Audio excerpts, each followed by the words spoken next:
Should you flip the property or keep the property? That's a question that lots of people ask me. And sure, making that 30 to 50% quick on a flip all looks great, but is it really? Well, stay tuned. I'm going to break it down to you in this video so that you can leverage off my 30 years in real estate so you can avoid making any mistakes that I have made in the past. Now, we've all seen those reality TV shows about everybody flipping homes, and no matter what obstacles they always seem to be up against, they always seem to win and make these huge profits on those flips. And of course they do. I mean, it's TV, right? But why aren't they showing you how to buy and hold as well? And I mean, trust me, when you're starting out, you might break even, you may make a small profit, but you may even lose a little money too.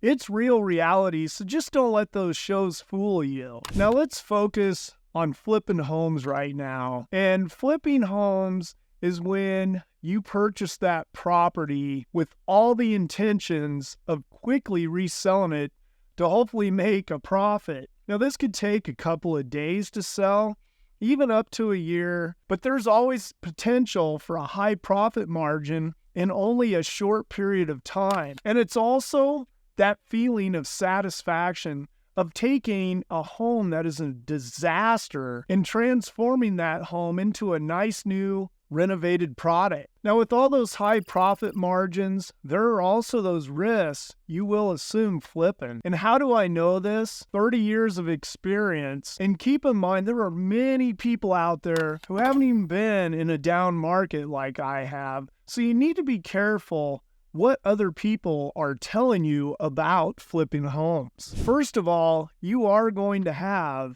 high upfront costs when you acquire that property. I mean, out here in the Denver area, you can easily pay $400,000 to $500,000 for a home that needs a complete renovation. That means on top of the acquisition, you have rehab costs to factor in as well. And I want to tell you, the days of a $30,000 renovation are completely over.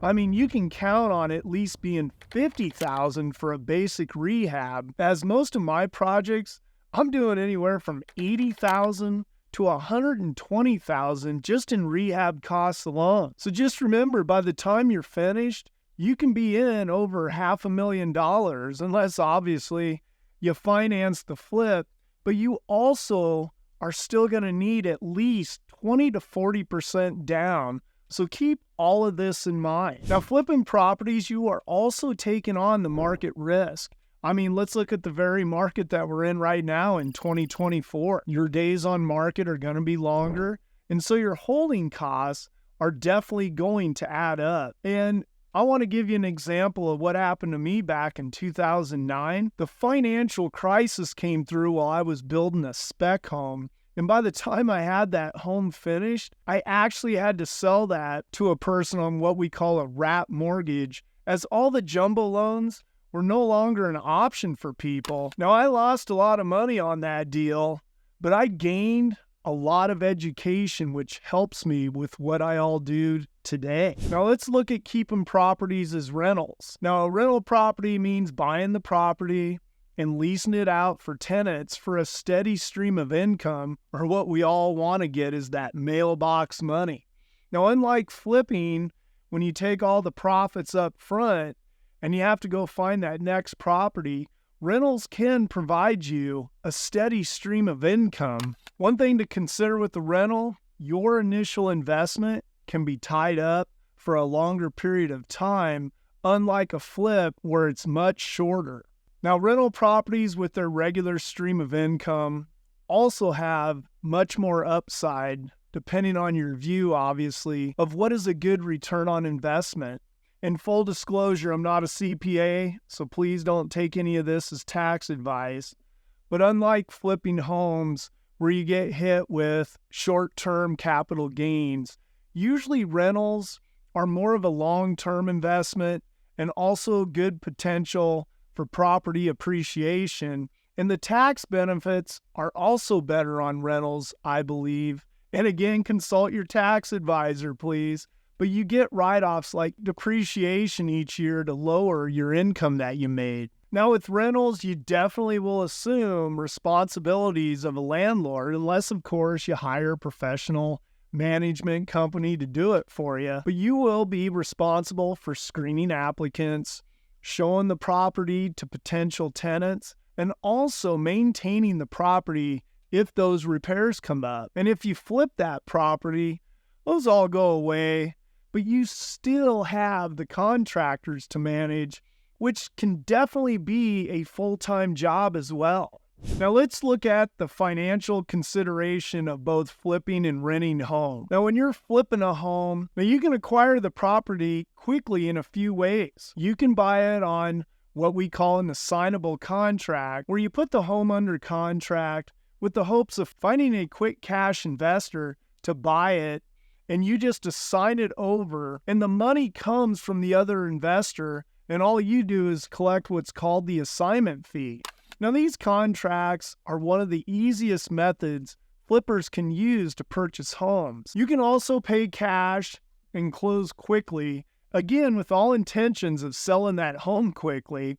And if time is of the essence and you still need funding on top of it, you can use what is called a hard money loan, but you still need a substantial down payment, and the rates and fees are higher. But if you lack the funding, this is a route you can choose as well, as a lot of new investors use this option.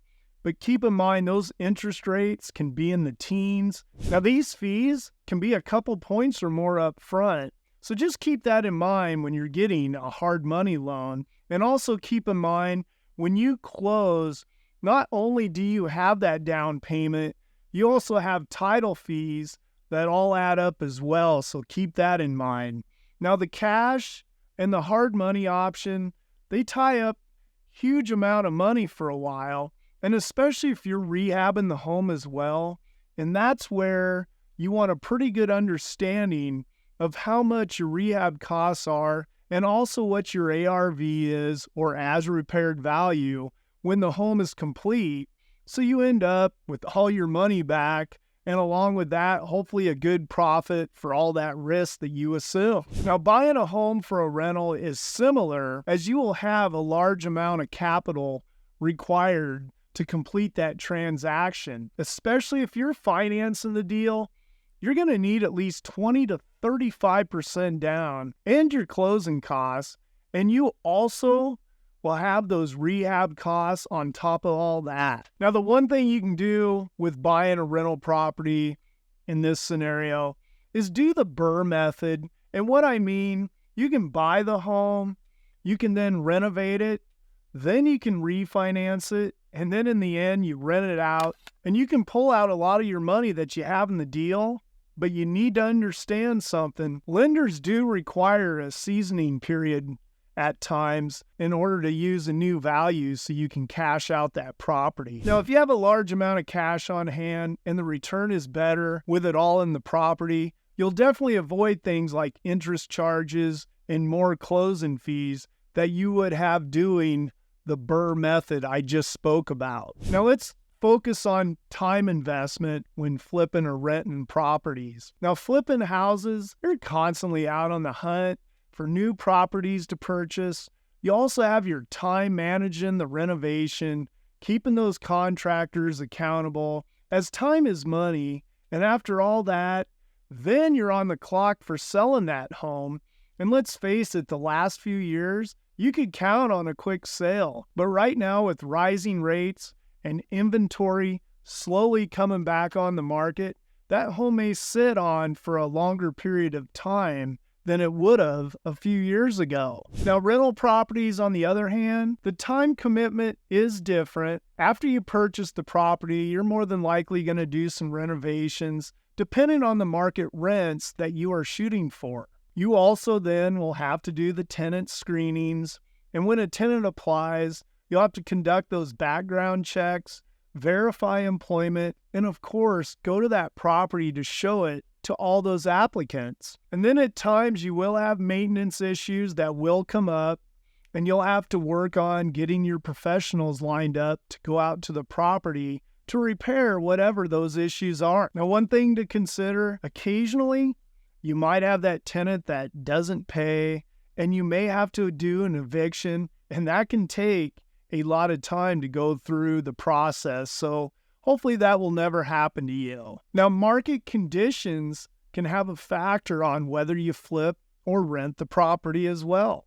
Let's say you bought a property to flip, but the numbers just don't work out. And instead of taking a loss, you can rent that home till the timing is better. And that's why I always look at a home to see if it fits all the boxes when I'm looking at it to purchase whether to flip or rent. And things to consider are, is it in a good area? And then if so, you will have a good appreciation play, hopefully. And also, does this property cash flow in either scenario? And also, I do what my cash on cash return is. And I know everybody out there probably has a different method that they determine return on investment, and leave me some comments about that as well if you do. Now, if that property has 25% or more equity in the deal, I usually like to buy and hold. And if it's less, then I'll just consider flipping the home. And again, we'll cover all that in another video later on. And a method that I built my foundation on that I share with a lot of people is I flip homes to build quick cash. And I had a formula that I would just keep every fifth home as a rental. And again, that's not set in stone. You guys can have your own formula, but you do need to come up with something, as that helped me get on my way to owning a lot more rental properties and also a self-storage facility as well. Now, your goal should be, as you get established, to buy and hold so that you can build that foundation for that mailbox money. And again, there's a lot of people out there telling you how it should be done and what you should do. But again, just be careful.